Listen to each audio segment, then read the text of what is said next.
What can happen in Switzerland? Anything is possible. It's a nature lover's paradise, but sometimes things don't go according to plan. Storms are brewing. Like 2 days before my trip, this town was flooded. I think our luck's run out.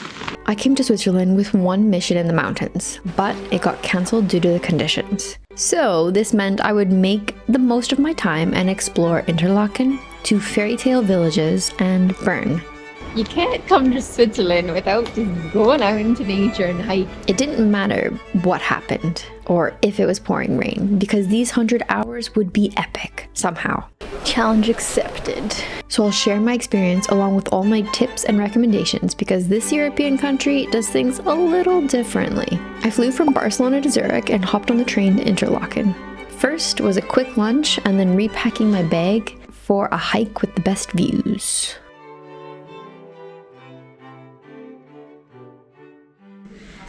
Okay, just arrived. Maybe a 3-4 hour hike. I even brought my burrito all the way from Spain. I'm ready. And all my stuff. Let's go.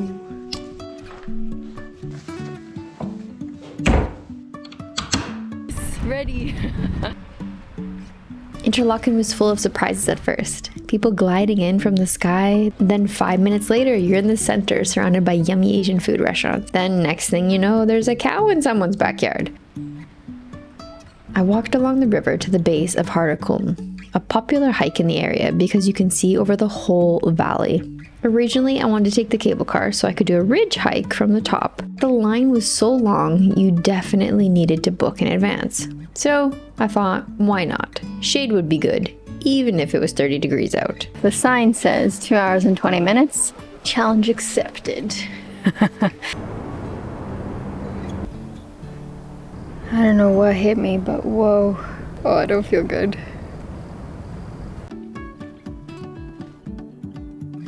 I just looked and there's like a famous race that goes up and does this route and it says 4 hours. So, but it's all good. Enjoying it and feeling better. I don't know what that was. It must have been my lunch. Ugh. Got some water. Now I'm just watching some of the paragliders. It's really cool. Interlaken is like a paragliding mecca.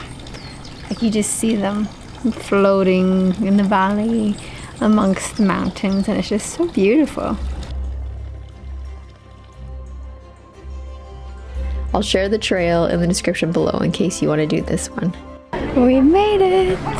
And the views are worth it. Oh, one side and the other side. So you can see both lakes. That's what's really cool. You can see the famous Jungfrau. We'll get closer to it later in the video. Okay, I'm actually glad that I was impatient. That was so worth it. And it was a lot harder than I thought it was going to be. But now I'm hearing thunder, so I'm going to run down. Storms are brewing. Brockham. Dun, dun, dun.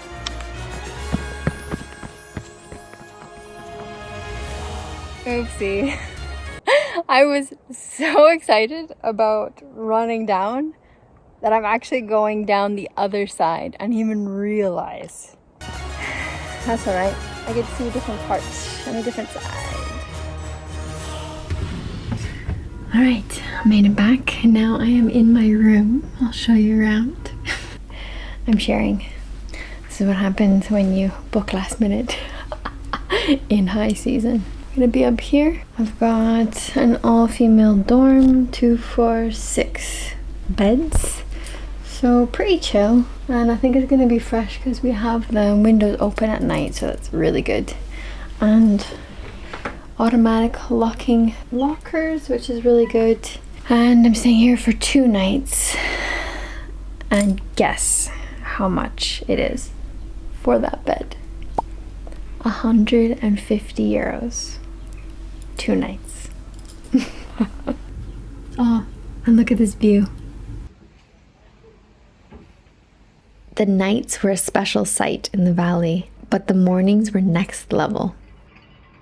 Do you ever get that feeling where you just want to drink the air? Like it's so fresh, so clean, There's a bit of moisture. That's what I feel right now. Okay, so the breakfast at the hostel was just bread and cereal. I need proper breakfast. And this is the best quiche I've ever had in my life. Switzerland is one of the countries in the EU where you need an eSIM or a good Wi-Fi connection, especially if you need to work like I did, as it's not covered in EU roaming plans. I'm out! I'm free! I just worked all day. It starts pouring rain. I mean, I love rain. A lot of mountain trails don't like rain, but that's okay. We're not going to worry about that. We're going to go get some groceries. I found the grocery stores in Interlaken were filled with ready-made food, probably for quick grab-and-go adventures. The bread section was looking good. And whoa, of course, I had to see the cheese selection. I have this thing where I need to find out if the eggs are refrigerated or not. And here, not refrigerated. Okay, cool. I just got a really good haul. 32 euros, and I got dinner for tonight, some supplements to add to the free breakfast for tomorrow morning, of course lunch. So I'm pretty stoked. I was ready for the next day, where I'd get to hike and see a world-famous fairy tale village. Actually, 2. Oh, nature, I love you. Now, something you definitely want to look into are train and cable car passes. There are lots of different options, and finding the right one for your trip length and adventure type is key to maximizing your money. Personally, I didn't get one because the amount of trains I took ended up costing less than a pass. And my Interlaken accommodation provided me with a discount, so that's cool. The weather forecast for the day was calling for heavy thunderstorms, so I had a small window to spend time outside. And whether it was pouring rain or not, I would go until the thunder shook the sky. Am I crazy? Maybe a little bit. You can't come to Switzerland without just going out into nature and hiking. We'll check out Lauterbrunnen later, but for now our mission was a steep trail to Wengen. Wengen? I don't know. Spoiler alert, once we get to Wengen, we would get lucky with another hike to overlook the entire Lauterbrunnen Valley. Wengen. So, a lot of people actually take the funicular up to Wengen. I'm gonna walk. The idea is to take the funicular down because I was reading that the trail is super duper steep. So, don't really feel like slipping. And when I'm up at Wengen, depending on the weather, I might be able to do something else. So let's see. Okay, oh, here we go. This is why we do what we do. This is why we travel.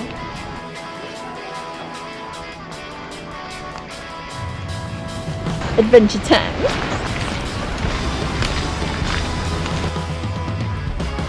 The famous waterfall and glacier were out of sight for now, but we saw some local wildlife.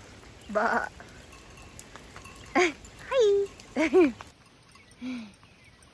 This is just like a dream to just be here in Switzerland, surrounded by this. It's incredible.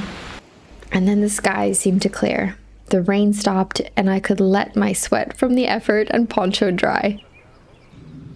The rain stopped. Wengen actually turned into one of my favorite places in Switzerland. It seems so different than the others. I met the resident rabbit. Oh, so cute. Found a bunch of marble runs. How random. Never seen that before. And the cable car that goes farther up the mountain. Here's the cable car. Looks so cool because it looks like it's going right up into the clouds. There's actually an intricate cable car and train system in Switzerland. I love how accessible they make the mountains to people. So now the decision is whether to go to Interlaken or stay here. And this is the webcam. I think that answers it. You can't see anything anyways. So the weather forecast says that there are supposed to be thunderstorms starting within the next hour or two. The thing is you can never fully trust a weather forecast, and you always got to have respect for the mountains, am I right? So I think I found a good option even if it does start raining really hard again. After I set out, I saw the weather shifting, so I knew the storm was closing in on me. That only meant one thing. Lunchtime. When I was in the grocery store, I was looking at the bread section. One of the guys who works there, and he's like, that bread is like the best. So I ended up getting the one that he recommended. Oh, it smells so good. In case you don't know, I'm on a project to climb the highest peak in every European country, so that means I need to train a lot. Today was a good mix of steep hills and a fast pace. We were almost at the top of Lauterbrunnen now. Those views are amazing. Right now we're a little bit unlucky because you can't see the glacier. What's really funny is I didn't even come here for this reason. I actually came here for a mountaineering course. And what better place to do it than Switzerland, right? There's so much that you can do here. But that being said, there's definitely something that I think is really necessary, and that is travel medical insurance. My advice is to get Safe Doing Nomad insurance. Why? Because it covers you in over 180 different countries. While you're out exploring the world, you can feel safe knowing that you're covered in case you get sick or injured. Like when I was in Andorra, I got injured really badly. That peak was crazy. And what I particularly like about it is that there's an adventure add-on. So coming here, it was perfect. It also covers you for any lost luggage or travel delays. Like the time I went to Canada, we had all of our climbing gear in our big suitcase and it was lost. I would have been covered. But now I know better. And again, ignorance is definitely not bliss in this case. So I honestly recommend Safe Doing. So you can check them out with the link in the description below. As for the mountaineering course, you can probably guess that it's not gonna happen. It was actually supposed to be today, but because of weather conditions, it was cancelled. It is what it is. Oh, trail runner. Hello. Ooh. Wow. Welcome to Lauterbrunnen. The weather changes fast. I mean, it is the mountains after all. Here comes the rain. I knew I wouldn't have much time until the next downpour, so I knew I wanted to see Lauterbrunnen Village, and if it was worth the hype or not. I think hard luck's run out, weather-wise. Okay, this is also something I recommend.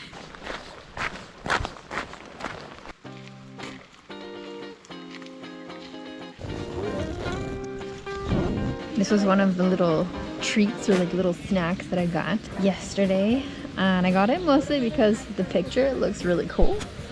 It's made here in Switzerland. I've been here before, but I don't think I've ever had Swiss beer before.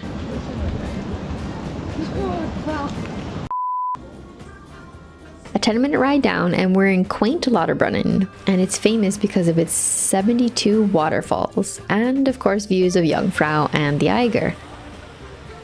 Alright, just wandering around Lauterbrunnen, getting to know the place a little bit. There's one of the many waterfalls. In my opinion, it's a lot better from up above. So if you've hiked up, it's really cool. The town is nice, but at the moment it's filled with people, so it kind of takes away from the magic. I think it's one of those places you come once. The train leaves every 30 minutes back to Interlaken, so pretty easy. Home sweet home. The storm came in, and that meant an early night. I'm fully packed and I have completely changed my plans. Today I was gonna go to a hike. What's the name of the place? Kyrgyzstan? Oh, I'm embarrassed. It's called Kandersteg. Not even close. Oh my gosh. But it's an hour train ride one way. And I looked at the webcams because there's something really cool about Switzerland and going hiking is there's often webcams everywhere and you can't see shit. You can't see the lake, you can't see anything. So I was like, screw it. I'm not gonna go 1 hour in the other direction that I need to go to maybe see something cool.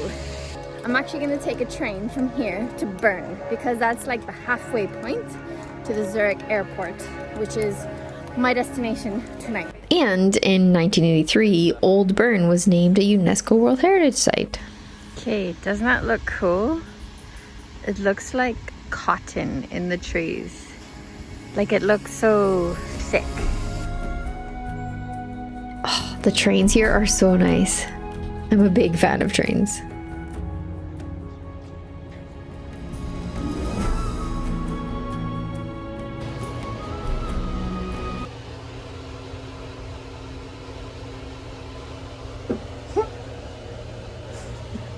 Train toilet.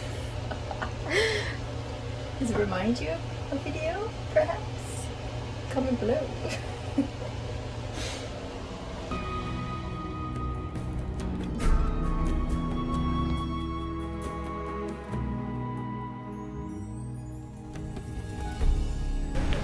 Here we are, welcome to Bern!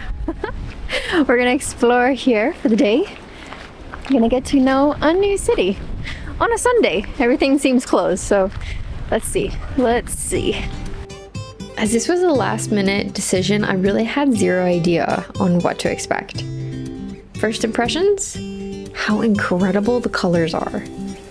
The buildings with the river and surrounding forests. Oh, so nice. I wonder if the locals can use this place. Wow.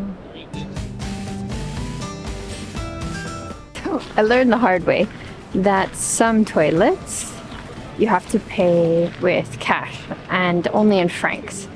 So that was a bit difficult. But if you literally Google WC, it'll lead you to a bunch of them. So there's one in this park.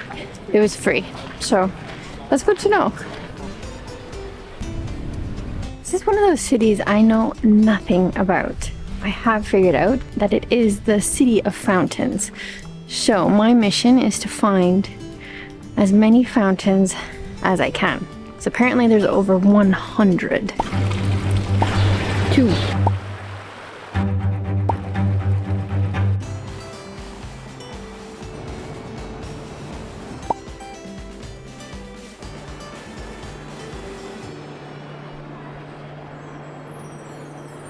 I never would have expected to see that.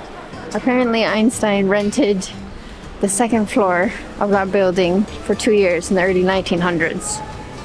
Pretty cool. What do you think all those people are waiting for? It's probably about to chime. There it goes. Wow. I don't get it. I don't understand why people want to film it. Why is it so special? So it could be cool because it was built in the 13th century. It's pretty old. Or it could be that the mechanical figures put on a show. I get it. Sometimes that's why having a guide is nice, right?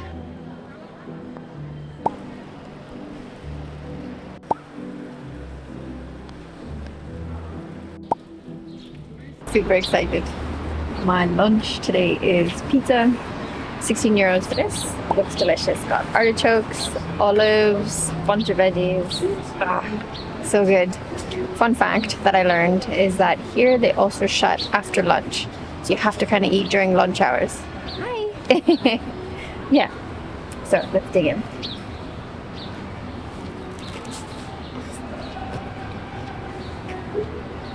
Buono.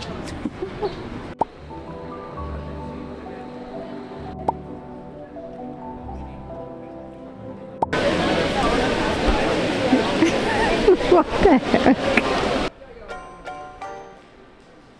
This looks like an epic view. Maybe a good spot for some dessert.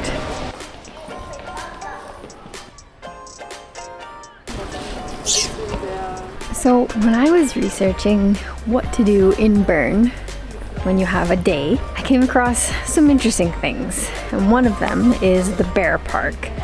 And I have to say, after reading up a little bit about it, I find it quite controversial. They currently have 4 bears in what they call the Bear Pit. And personally, I don't agree with having 4 bears just in there for people to just look at. I do get that there is a huge cultural significance to it. And its basis is from a legend. And at one time, there actually were bears in Switzerland. And I remember thinking to myself when I was hiking, I was like, oh, if I was a bear, I would definitely live in Switzerland.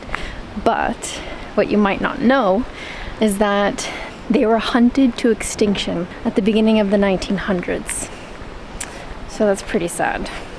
I do know it's a hard topic for some people, but I do think it's important to talk about these kinds of things. And I love how the Bernese people, so like people who live in Bern, have been advocating for these bears for what looks like decades in my research. So I'll leave some links below if you want to look into it a little bit more like I did.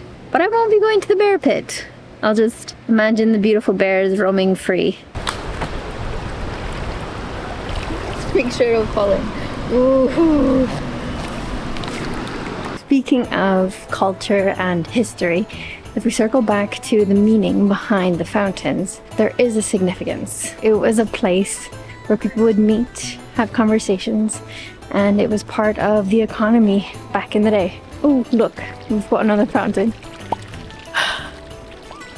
I don't know what number we're at.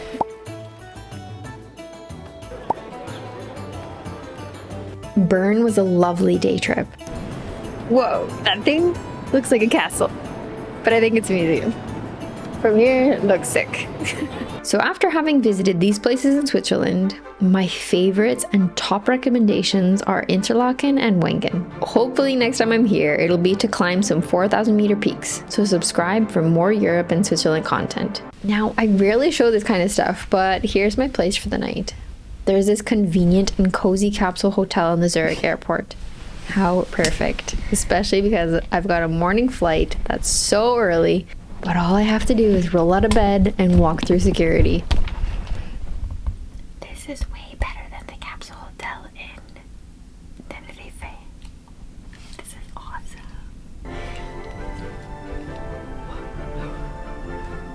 I hope this helped you see different parts of Switzerland, and so that you can make the most of your trip. Even though the weather was shit and cancelled the main event, we still made the most of it, and that's the beauty of travel. Plus, it's all part of the adventure, isn't it? Well, until next time, I hope you can get out, even if it's pouring rain or blizzarding. Happy adventures, friends, and stay safe.